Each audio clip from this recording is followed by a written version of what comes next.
Farm TV's chickens have come home to roost, but in a good way. Today marks the first episode of our chicken industry focus. We've called it Chicken Chat, and we're pretty excited of what's to come. In today's episode, Agbiz from the South African Poultry Association gives us an overview on the industry and its challenges. We also chat to Wandile Sihlobo from Agbiz about why agricultural employment is taking a tumble, and Brocor shows us what they're made of. Let's pop in at Lisa's first and see what's happening in the news.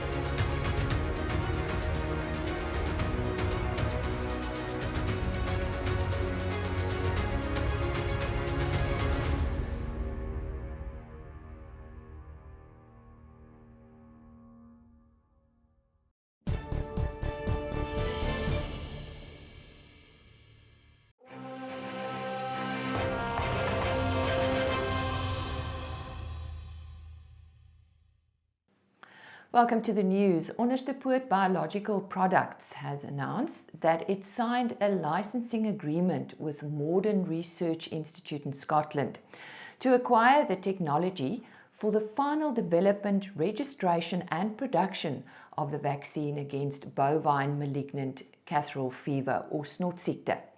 Snortsiekte is a notifiable and untreatable viral disease found in cattle and is predominantly transmitted by black and blue wildebeest.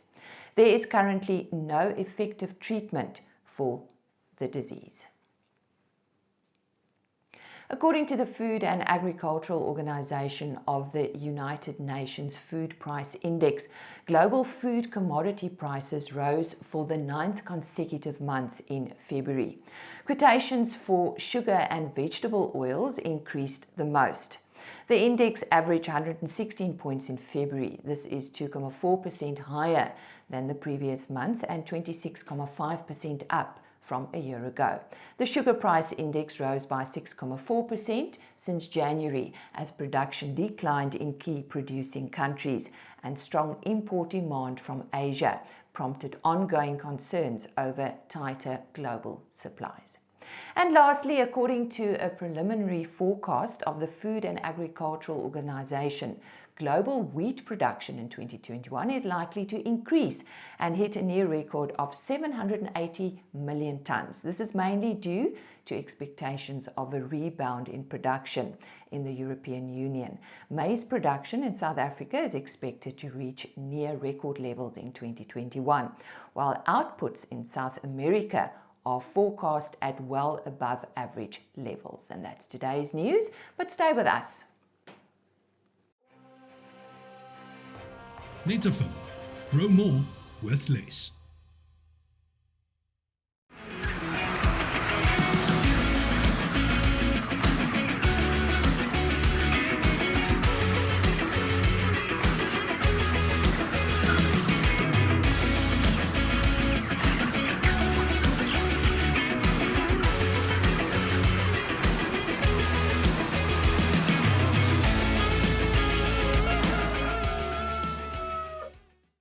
The South African chicken industry is really worth mentioning and talking about. Despite facing so many challenges, they have grown and they've got a master plan. Welcome to our first episode, Chicken Chat, where we will start our focus on Farm TV about the chicken industry. Joining me today on this lovely farm just outside Pretoria, Petogorp, is Agbiz from the South African Poultry Association and Tumi Mokwene.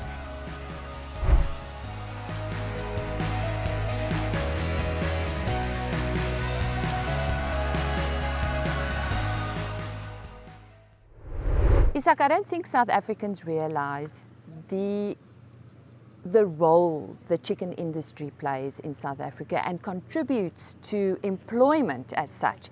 Perhaps you can, in a nutshell, just give us a few facts and figures.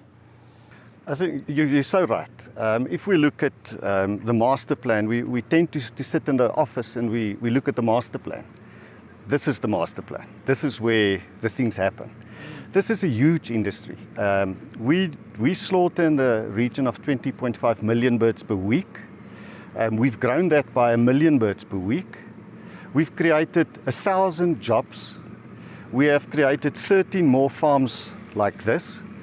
And we mustn't just stop there. This farmer that we talk about has built this house behind me. That's not part of the master plan. That's his own personal investment. And this is where it happens. It happens right on the farm here under the mountain. Yeah. Now, if we listen to our president and our Minister of Finance, they tend to refer to the chicken industry. Why would that be? We're glad. It's so nice to have the chicken industry, which is the biggest industry, agricultural industry in South Africa, on Sona.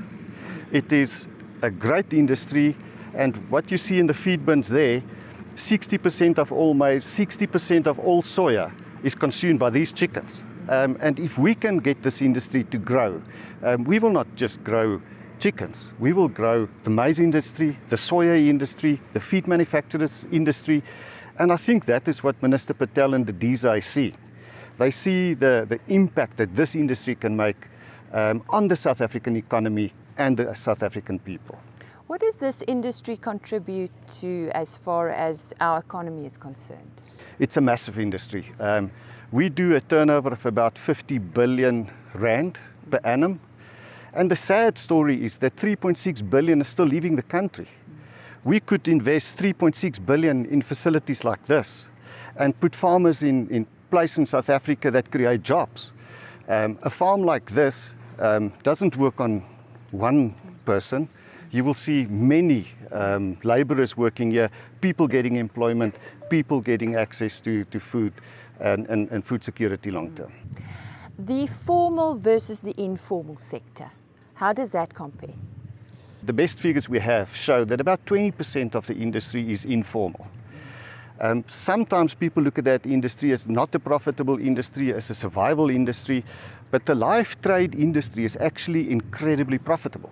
And that is why we focus very heavily on independent farmers to do that market. That's one little portion. But then, as we've spoken before, we focus also heavily on putting farmer in the formal structures like we see behind us, and to farm chickens for big abattoirs, also farm chickens that's slaughtered by micro abattoirs, not the big abattoirs. And like any other industry, you face challenges. What are your biggest challenges?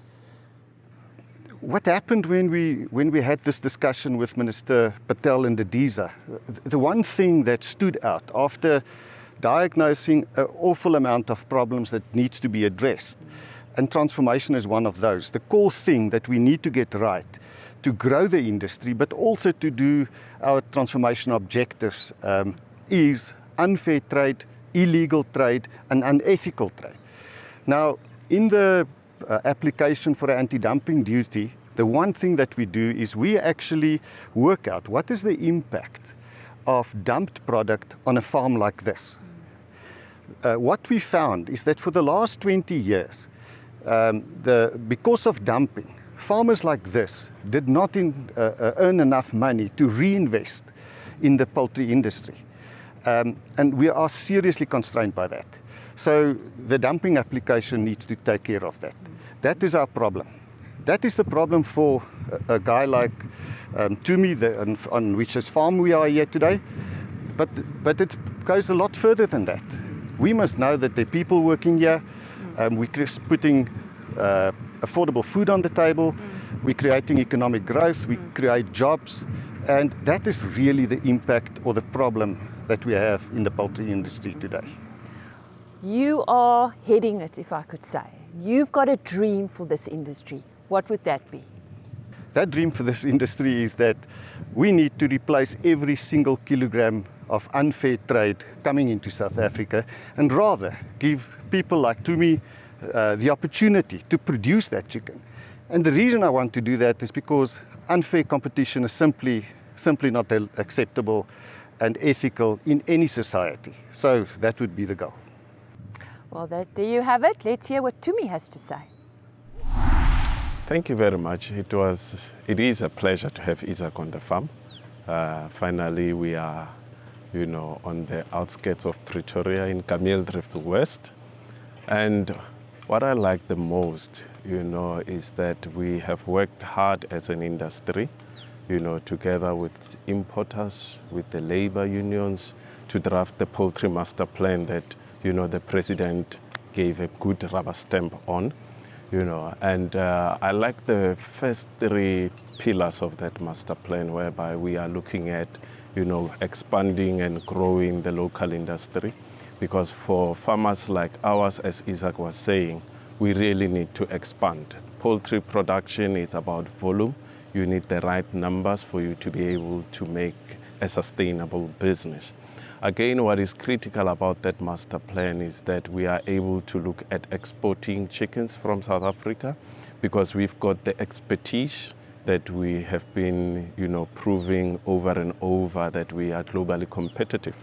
So we really need to start moving the ship now, or get the ball rolling, because we have signed that master plan, I think it is a year and a half ago, and now we need it to start showing the results. But as a company, Phetogo Farming Enterprise, where we are today, we have not stopped. We have spent over the last 2 years over 11 million rands in buying a farm to feed into that expansion, and we are working closely with government on that score. But also, if you look at the chicken house behind me, this is one of the flagships that we have decided as a company that we will build a state-of-the-art chicken farm that will reflect how technology is also relevant to our production. So it is, a collaboration of few things coming together. And Isaac is very correct again, to talk about the chicken imports that have been holding us back, as an industry. I think we've got a lot of unemployment challenge in this country. We can do better. We must really invest in this industry and make sure that we are able to create jobs that are desperately needed, especially now in the time of COVID when people are losing their jobs. We've got 60% of our production input here is feed. You can imagine, by putting 360,000 capacity farm in Grosbreed, that's our plan, how many tons of feed we will be consuming. So we really support the government, strategy of ensuring that, they push the master plan. But the proof of the pudding is in the eating.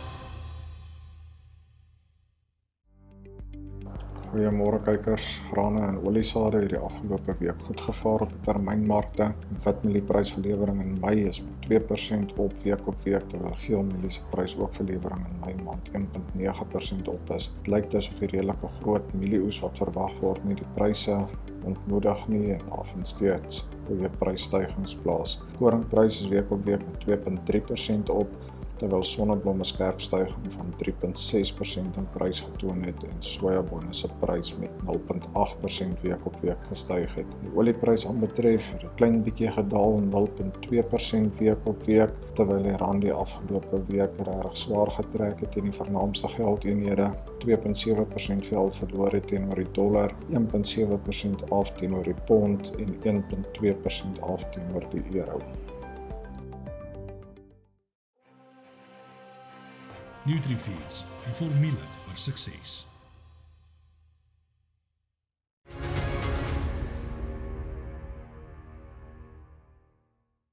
South Africa's agricultural employment were down 8% year to year in the fourth quarter of 2020. Joining me now is Wandile Sihlobo from Agbiz. Wandile, agriculture did so well in 2020. Why is the employment rate down? Yeah, you're 100% correct there. In the fourth quarter, agricultural jobs down 8%, with roughly around about 810,000 people working in a sector. But I think if you're looking at this particular sector, comparing with the other sectors of the economy, it still didn't do badly. Yes, employment is down, but I think in relative terms, we're still in a fair condition. But obviously, we would have expected to see more robust job numbers, in a sense that the sector is expected to have grown by between 10 and 13%. this year. So in a year of a higher output like that, you would expect to see jobs growth. But the key issue there was really about two major things. The first one is the fact that the lockdown regulations that were placed requiring employers to have the minimal number of people they can have in the field so that the social distancing and everything else could be done. That was one of the factors that led to seasonal workers not being employed as much more robustly as it would have been in a normal season where there is no pandemic. And the second point is also obviously the regulations that were placed, particularly within the alcohol industry. We do see, for example, in certain provinces that are heavy, like the Western Cape within the wine industry, a huge sharp decline in employment in there. So the combination of those factors in large are primarily what has driven that decline in agriculture employment. So how do the different provinces compare?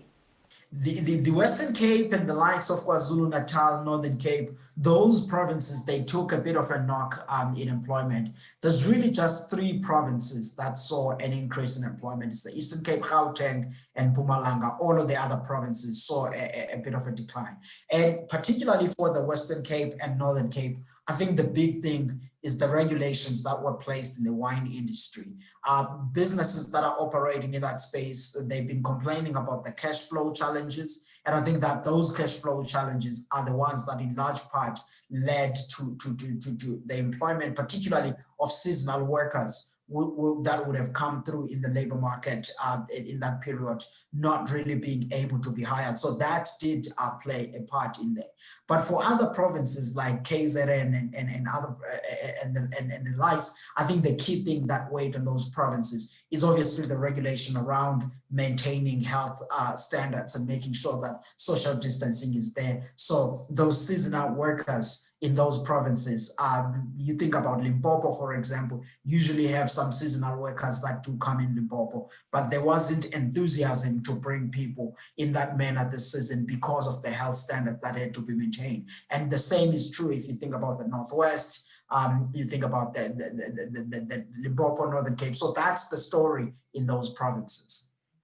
Is there any sector that showed an increase in employment? There are some sectors that performed relatively well. If you think of the fisheries and you think of the forestry, those are the two subsectors that saw an improvement in jobs. But obviously, those are small sectors. There's a few number of people that actually operate in that space, less than 20% of that north of 800,000 people that I was mentioning.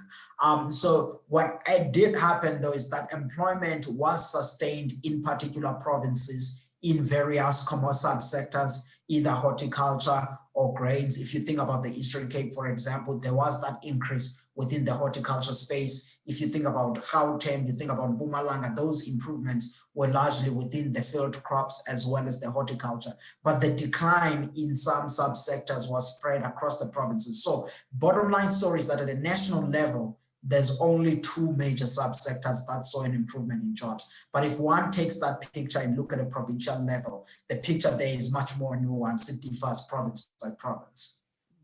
With factors such as the impact of minimum wages, what do you foresee looking ahead? I think going forward, agricultural sector firstly remains robust. We still see prospects of growth in 2020. Season started well with good rainfall, so there is optimism generally in the sector.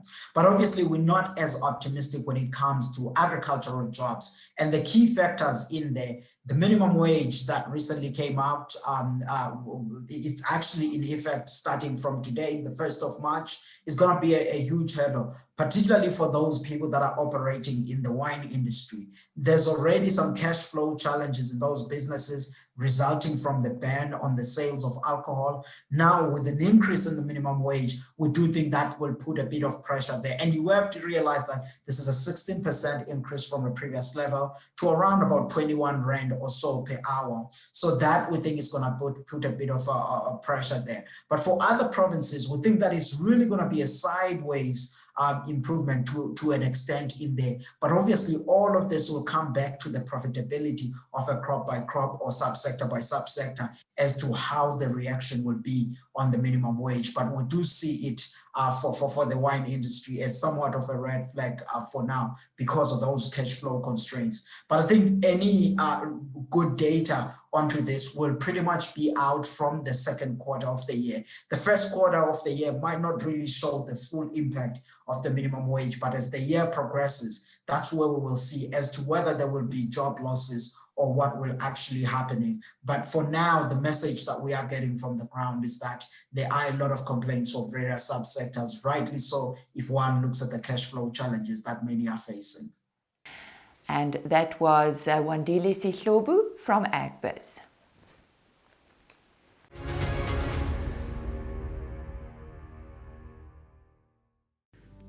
Ons kop van dese week se veilingskalender af met Jan Vos Landgoed se 28ste produksieveiling op die 9de Maart by Plaas Brakfontein in Davel.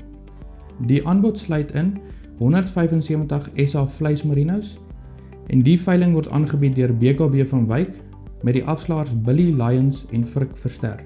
Dan op die 10de Maart hou die Kaapse Berg Boerbokke hulle 13de produksieveiling by die Vryburg skougronde.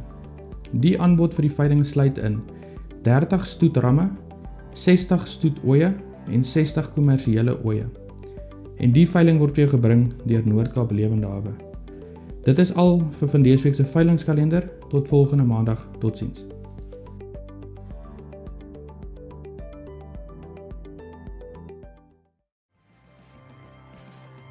Brocor Auctioneers, when you want it sold. Ons gesels nou oor die veiling wat die einde van hierdie maand gehou word. Dit is 'n wildsplaas en losgoedere veiling daar naby Nylstroom. Ek gesels met A.J. Du Plessis, hy is van Brocor en ook 'n redelike bekende in die wildbedryf, Roan van Tonder van Meerkat. A.J., wanneer, waar en hoe laat vind die veiling plaas? Lisa, baie dankie. Die veiling is die 24ste Maart, soos jy reg gesê het, dit is by Nylstroom, so 6 km buitekant Nylstroom. Die veiling gaan om 11:00 plaasvind en ons maak die hekke oop van 8:00 af vir die mense wat wil kom besigtig. So wat bied die plaas en watter losgoedere kan ons nou uitsien? Lisa, as ek sommer daar kan inkom, dis 'n pragtige plaas en dit daar in die Waterberge.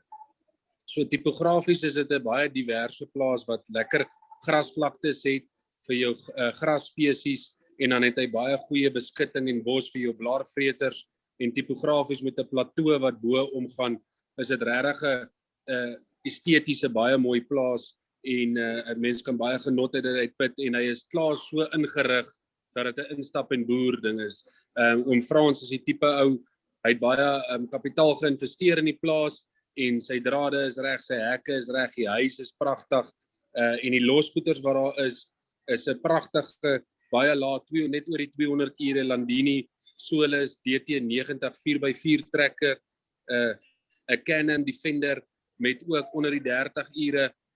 Dis regtig 'n pragtige losgoedere wat daar gaan te koop wees en alles is regtig baie mooi opgepas en is net 'n instap en boer. Nou daar's 2 maatskappye betrokke by hierdie veiling. Dit is Brocor Auctions en Meerkat. A.J., wat gaan Brocor se rol wees op die dag? Ja, soos jy sê, daar's ons 2 maatskappye, Brocor en Meerkat. Brocor gaan verantwoordelik wees vir die veiling op die dag. Op die veiling, so ons praat van 'n on-site veiling, ons gaan die dag daar wees op die plaas en ons gaan die veiling daar op die plaas behartig die dag. Roan sal 'n bietjie meer uitbrei oor wat Meerkat se rol gaan wees wat die aanlyn veiling gaan aanbetref.